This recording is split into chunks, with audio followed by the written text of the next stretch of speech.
In a special place today that I'm wanting to paint at for a while, but it's kind of tricky because there's this very skinny path that leads into this North Shore access to Rice Lake.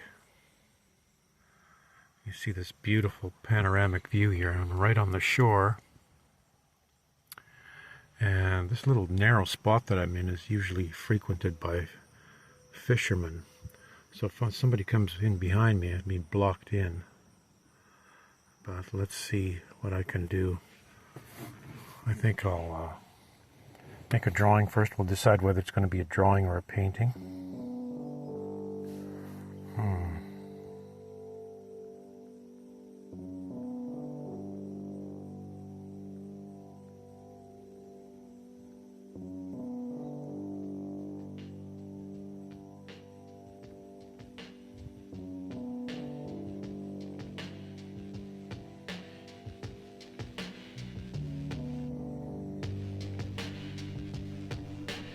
These little things on the shore.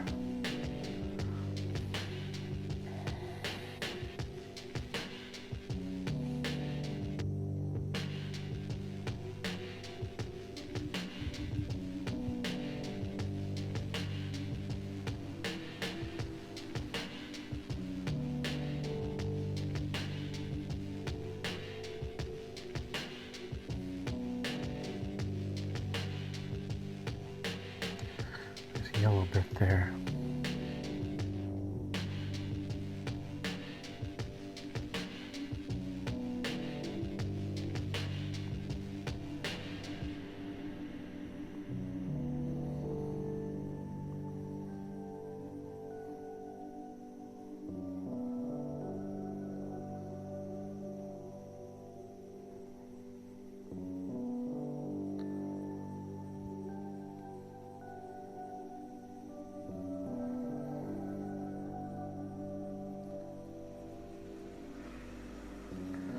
I usually use straight edges for this, but don't have any with one hand at the moment.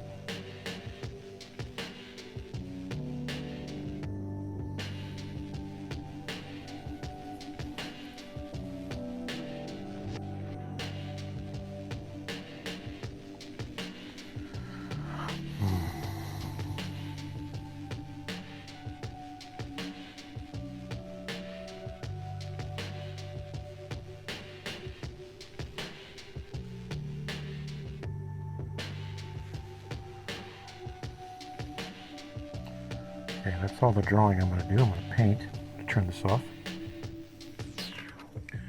Putting on a wash before I start painting.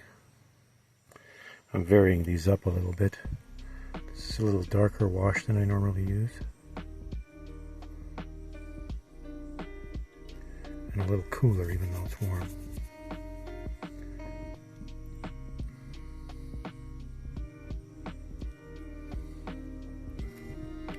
Let that dry for a bit.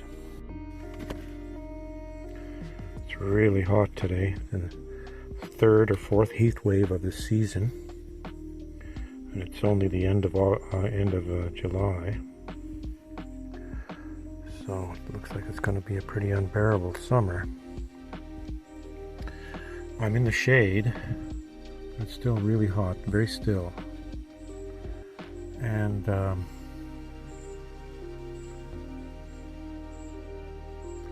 it's evening. It's getting on to 6 o'clock.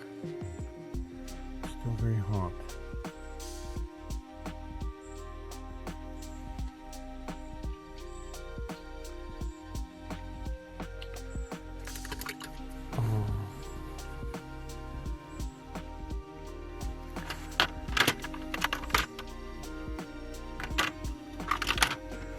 Modify my setup here a bit.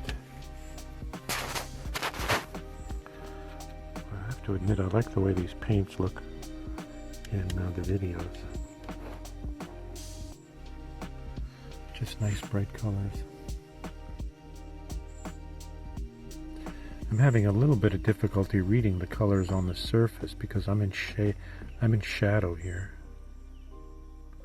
The camera the phone is doing a better job of reading the color than I am.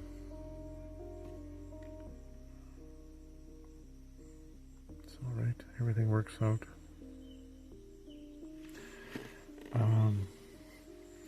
That background color is a very dull. You know, you get these lovely aerial perspective qualities when you're looking in a distance, especially in humid environments like where I am right now. Yeah, get the damn thing centered on the picture area.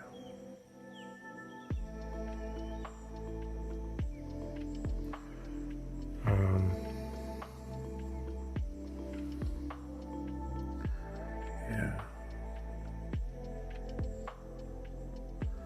I remember looking at paintings with aerial perspective when I was growing up in Saskatchewan and saying, what the hell is that? We don't have any of that here. And true enough, in Saskatchewan, at least back then, I don't know what it's like now. Could have changed, mind you. Weather patterns have changed, so it's possible. But anyways, I was getting no aerial perspective there at the time because there's no humidity.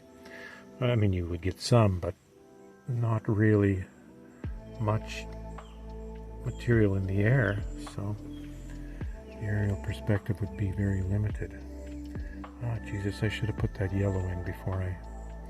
Let's see if I can take some of that off. Oh, it's too late for that. So, I'm looking for a nice bit of warmth there.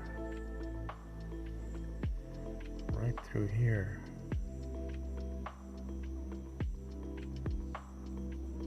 And that's not really achieving it now because I've lost that.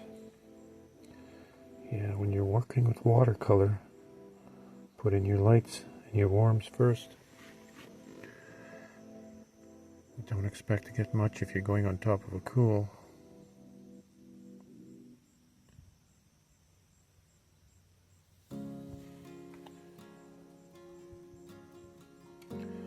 I just noticed I have a no parking sign right behind me, which makes a lot of sense because this is such a narrow road. There's no way to really get in here and get out of here easily, so let's see if I can show you what that's like back there. Probably not. But okay, I'm going to mix up a tone for the ground here. Well, unfortunately, that set has no mixing area. I'll go to a slightly bigger brush.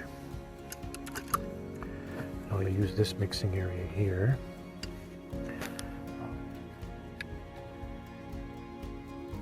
A lot of boat culture here. It's lovely. Lake life. Nice to be on the lake.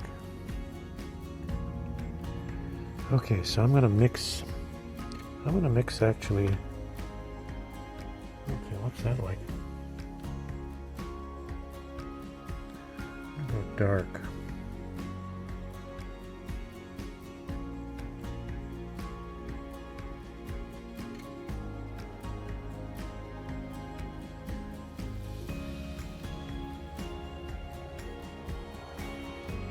At least for that part. And I'm going to put in a little bit of gray.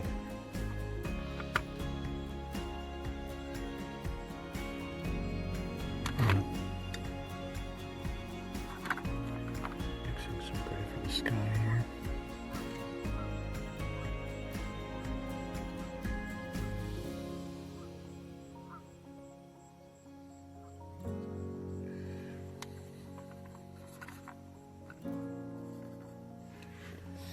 Geez, it stinks around here though. You know, I think we've got houses close by. And I don't know what their septic systems are like here. I mean, you're so close to the water.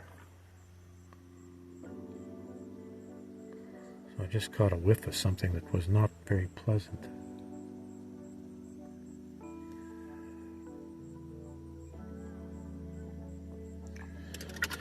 Okay, I'm going to go now to a light blue. Do I have any mixed? Not a lot, but some.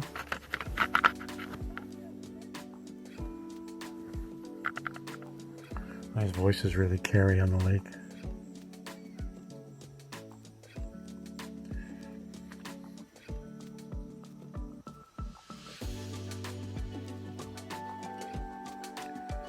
You know, I can barely see what I'm doing here. Certain kind of light blindness going on.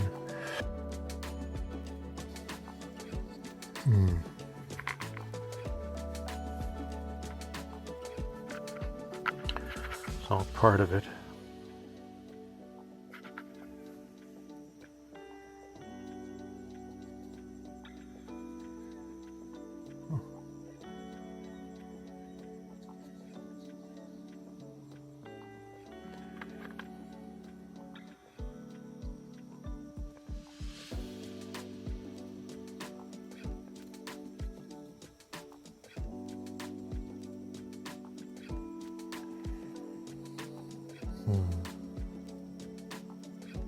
Really quite delicate today. Which is nice. I'm going to go in now with some white, which I put out a little bit before I started.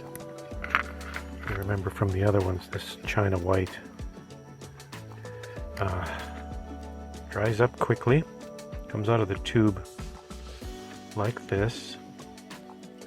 Opaque white,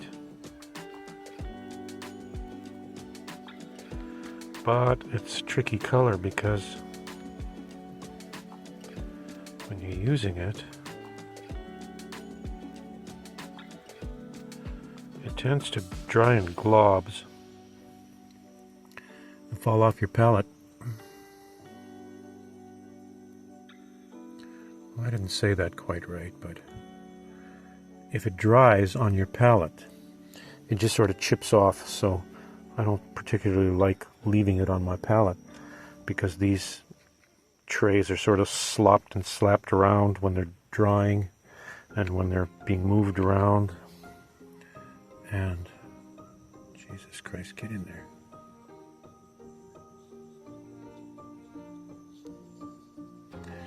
And things kind of break off and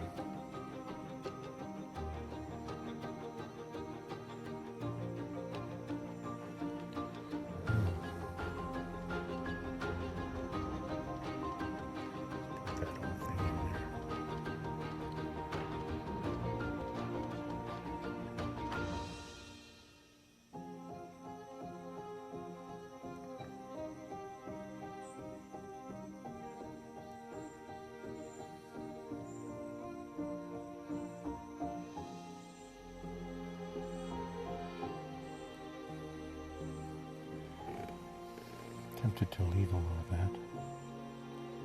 Let it dry.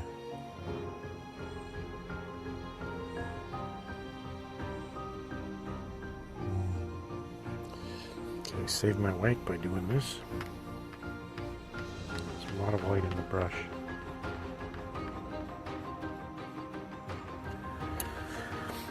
Yeah, it kind of stinks here. I think it's the houses. Okay, I'm gonna go in and, oh geez, there's some really nice light bits on the shore there too. I'm gonna go in and try to,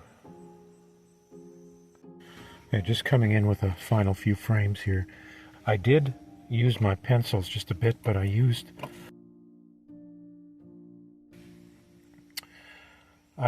the edge of a pencil as a straight edge, so I went and reinforced some of that darkness there.